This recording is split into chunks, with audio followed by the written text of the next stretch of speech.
Case Study, Parental Apathy, EDL 856, School Community Relations, Sarah Murtis. Problem Identification and Analysis, What I Know. The new assistant principal, Mrs. Rose, is motivated to involve parents and the community in the school. The principal is not motivated because of perceived parental apathy. The principal monitors the pulse of the community through parent phone calls and conferences. The hesitant principal agrees to hold a meeting to find out if parents are interested in being involved, but he won't agree to a PTA or a PTO. Also, information about the meeting is distributed to parents through students.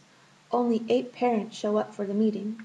The principal is considering canceling the meeting because of a poor turnout. What I need to know. First, is the school elementary or secondary?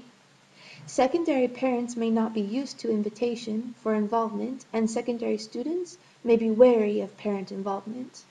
Second, does the principal have contact with any other community members?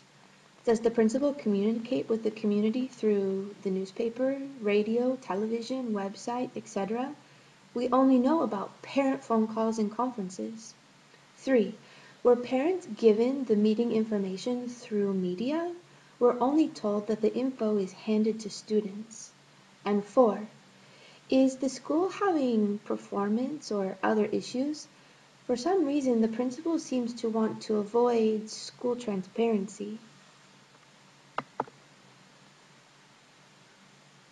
Problem identification.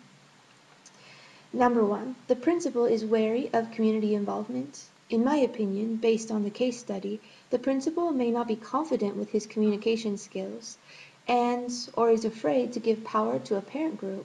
For example, he won't allow a PTA or a PTO. Second, the school is not using proper channels to communicate with parents. The school is sending information home with students that is not dependable, and the means are not adequate. For example, only sending home information on slips of paper with students to then hand to their parents. It's not dependable. 3. The principal interprets poor parental attendance as apathy. Maybe the parents didn't know about the meeting because of bad communication and also a lack of concrete information about the purpose.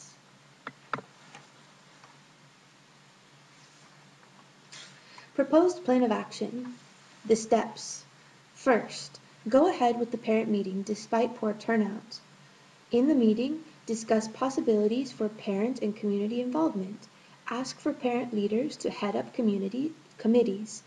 Some committees could be parent volunteers for classrooms, allocating donations, community field trips, getting guest speakers, taking parent surveys, etc.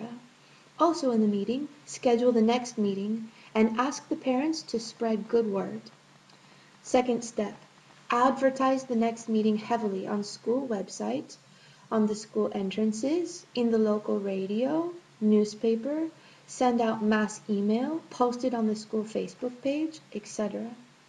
Third, invite teachers, school board members, community, and the media to the next meeting. And lastly, in the next meeting, circulate a clear agenda, have the committee leaders report, have an open discussion to brainstorm more committees, and agree on a monthly meeting time. The strategies for the proposed plan of action. First strategy is to go ahead with the meeting. This strategy is linked to establishing a learning community. In a learning community, you value every community member. The parents took their time to go to the meeting. You need to show them respect. Second strategy, asking parents to take leadership roles by heading the committees. This is distributive leadership, which is also part of establishing a learning community. Third strategy, communication strategies that we've learned in our class. Use as many communication channels as possible. Invite the media to attend the parent and community meeting, and in the meetings, circulate a meeting agenda that is clear and focused. Resolve the issues based on promoting the success of all students. What is best for all students? First, parent involvement. If parents know about learning experiences in the school, they can aid or support learning experiences at home. Unfortunately, the principal doesn't think that the parents are motivated to be involved. He thinks that, but he doesn't know. He's assuming. Quote, the principal says, people didn't want to be involved and they expected the educators to do all the work. Unquote. He's assuming this. He's basing this on poor turnout. He's asked parents in the past to come to meetings and to volunteer to work in the cafeteria during lunch. Maybe those parents didn't know about the meeting because of bad communication channels. Maybe they couldn't come at that time because they have to work. Or maybe they're not interested in working in the cafeteria. Maybe they're interested in volunteer work that's more closely related to student working. The principal also claims that he can sense the pulse of the community based on those phone calls and comments that are made in parent conferences, but he doesn't really know. Second, what's best for all students? Community involvement. The community can offer valuable resources. In the case study, there is no evidence of community involvement. The principal, quote, had taken the position that everything was going fine at the school, unquote. But what he's not considering is that a school can always be better than fine. If the community is involved and if the parents are involved, a school can always improve and be better. What I was thinking, feeling, and valuing during the case study. 1. I totally agreed with the sentiment of the new assistant principal, Mrs. Rose.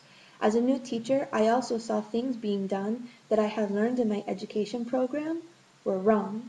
Mrs. Rose knew that the school should be communicating in a better way and involving in a better way the parents and the community, and what she saw was wrong. Number 2. I also felt empathy for the principal because he had lost his willingness to put forth effort when he felt it would go unappreciated. That has also happened to me as a teacher. The principal, I think, was tired. He had tried to initiate communication with the parents and the community, but he hadn't had a good result. And I don't think it's because the parents weren't motivated. I think it's because the way that the principal tried to initiate communication just wasn't adequate. Number 3. I also felt optimistic that some parents showed up to the meeting, and I felt myself thinking that those parents could work to inspire others to come too. Some parents showed up, and we have to give credit to that and build from there. Unresolved issues in the case study. One unresolved issue was the principal's defeated and apathetic attitude toward the parents and community. The assistant principal, Mrs. Rose, needs to find a way to re-inspire the principal to believe in the community and stop feeling isolated. I think that if she continues to work on the second unresolved issue, which are the channels of communication, she can re-inspire the principal. So for the channels of communication, the assistant principal needs to continue her effort to open and establish more channels using the school website, setting up a Facebook page, a Twitter account, etc. The third unresolved issue is convincing the principal or school board to consider supporting an official parent community group like the PTA or the PTO. An official group has more power to do fundraising and advocacy for the benefit of students. ISLIC standard number 4, collaborate with families and community members. In my strategies for the case study, I invite the parents to the meeting. This is asking parents to be involved. This is collaborating with families and community members, asking them to be leaders. Also, by inviting the community members, the school board, the teachers, and the media to the second meeting, you're asking for those people to be involved. Responding to diverse community needs and interests, ISLIC Standard 4. First, open channels of communication. Using the radio, the newspaper, the internet, etc. to communicate with parents and community is responding to the diverse needs of the community. Also, widening the scope of community involvement. So, parent committees are being established where parents can volunteer time, they can volunteer resources, they can volunteer the knowledge that they have, etc. People can give to the school whatever they have interest in or the ability to share. This is responding to the diverse community needs and interests. Mobilizing community resources, ISLIC, Standard number 4. Using the media, the local radio, and the newspaper to advertise parent and community involvement, especially for meetings. You're mobilizing those resources in the community, the local radio and the newspaper. Second, parent committees looking to the community to find resources for the school. So in the meeting, you're establishing parent committees that are going to look for donations for the school, guest speakers to come and speak to the students, facilities, supplies, experiences that can be offered. This is mobilizing the resources of the community. And that's my case study. Thank you.